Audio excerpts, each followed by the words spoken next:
Hello everyone, good morning. आज हम पढ़ने वाले हैं चैप्टर नंबर 18 पंक्चुएशन और ये सिक्स्थ चैप्टर है क्लास 7 का।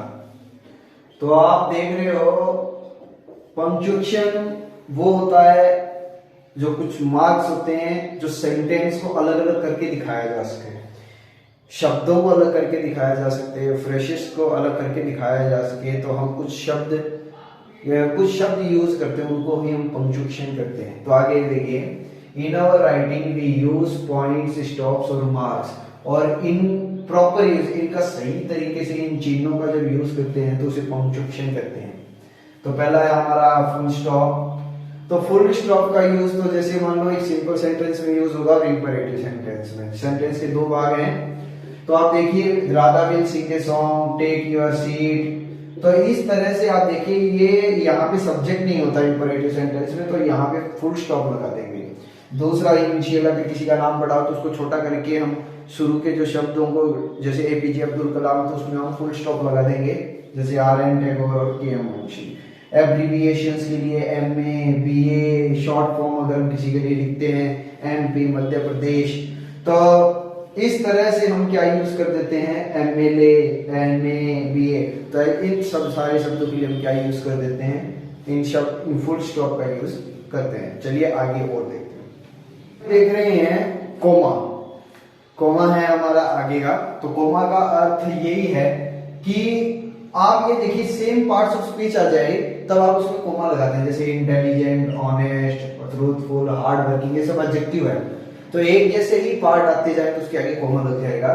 दे विजिटेड, जैसे ये प्रॉपर नाउन आ गया, फ्रांस, इटली, तो इसके पहले कोमा लग जाएगा और अंतिम अक्षर से पहले हम एंड लगा देते हैं।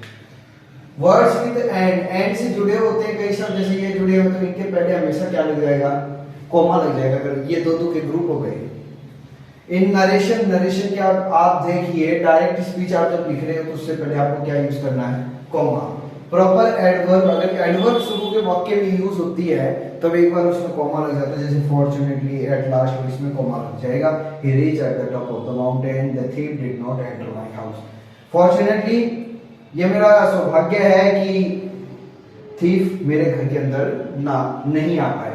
तो यहाँ पर हम क्या यूज करेंगे, कोमा यूज करेंगे। आगे देखिए, रूल हो रहे हैं कोमा की, आप देखिएगा। वर्ड इज रिपीटेड, बार बार कोई एक ही शब्द बार बार रिपीट करे, कम माय डियर, चाहे किसी को हम बार बार कुछ कह रहे हैं तो उसके पहले कोमा लग जाएगा। जैसे हम किसी को कहते हैं, अरे सुनिए, अरे भाई थोड़ा रुकिए, हम एक बार मेरी बात सुनिए, तो ऐसे शब्द में हम क्या करते हैं, कोमा लगा देते हैं। जैसे comma is use with yes और नो। जैसे मैंने कोई सवाल पूछा, do you like this book, क्या आपको ये बुक पसंद है, अगर यस और नो में आंसर देते तो आप क्या लगा दोगे, कोमा लगा दोगे। डू यू गो देयर, क्या आप वहां जाते हो, no I don't, yes I like. तो नो और यस नो के आगे आप क्या लगा दोगे, कोमा लगा दोगे। और पंक्चुएशन हम देखेंगे, देखिए कर रहे हैं इन्वर्टेड कोमा। इन्वर्टेड कोमा ज्यादातर नरेशन में हम यूज करते हैं। तो नरेशन में आप जब ये डायरेक्ट स्पीच आप लिखते हो तो इसको आप इन्वर्टेड कोमा के अंदर आप अंकित कर देंगे। क्वोटेशन, किसी महान विचार ने किसी किताब के अंदर कोई विशेष बात कही हो तो उस बात को कहने के लिए हम क्वोटेशन का यूज करते हैं। नेपोलियन ने क्या कहा, हमने कोई बात पढ़ी, हमने कोई किताब पढ़ी, तो उसमें आखिर उसने क्या कहा, तो कोई विशेष बात, तो उसको हाईलाइट करने के लिए मैं इन्वर्टेड कोमा में रखते। तो उसने क्या कहा था, Napoleon says nothing is impossible in the world, कुछ नहीं है। Gita says do your duty, Gita ने कहा डू योर ड्यूटी, अपनी ड्यूटी कीजिए।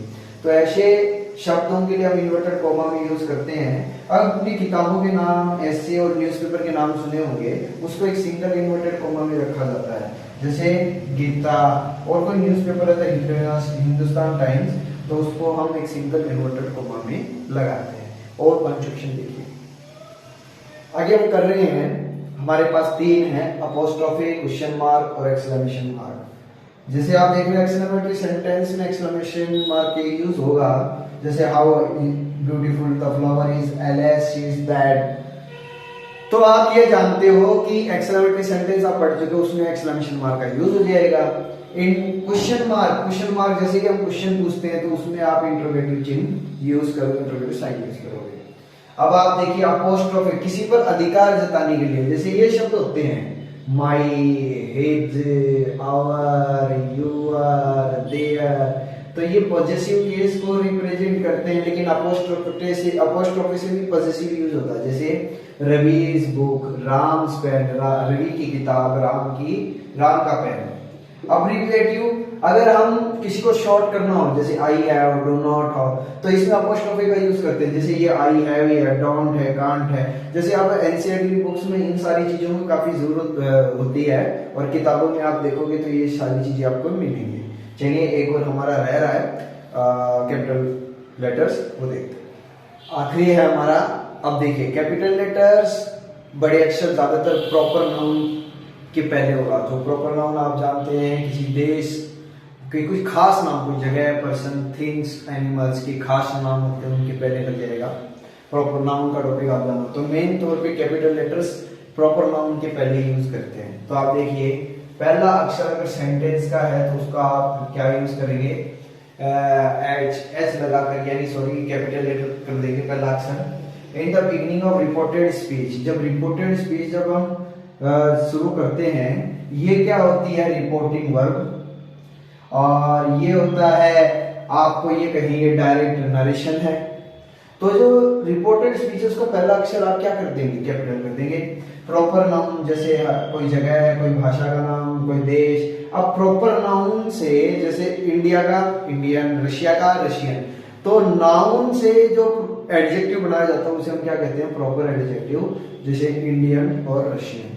अगर आप किसी व्यक्ति से मिलते हैं, उसका नाम जानते हैं, महीने, डेज, आर्टिकल, न्यूज़पेपर, किताबें, उनके चैप्टर्स, स्टोरीज और एसेज, तो ये सारी चीजें भी कैपिटल लेटर्स में आती हैं।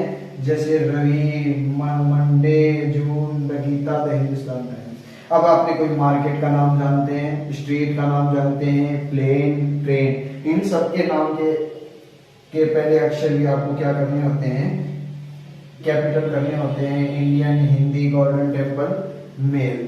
तो इस तरह से ट्रेन का नाम आ जाए, प्लेन का, गली का, मार्केट का, देश का नाम आ जाए, तब आपको क्या करना होता है, इसे कैपिटल लेटर से में लिखना होता है। चलिए आज के चैप्टर में इतना ही। Okay, thank you.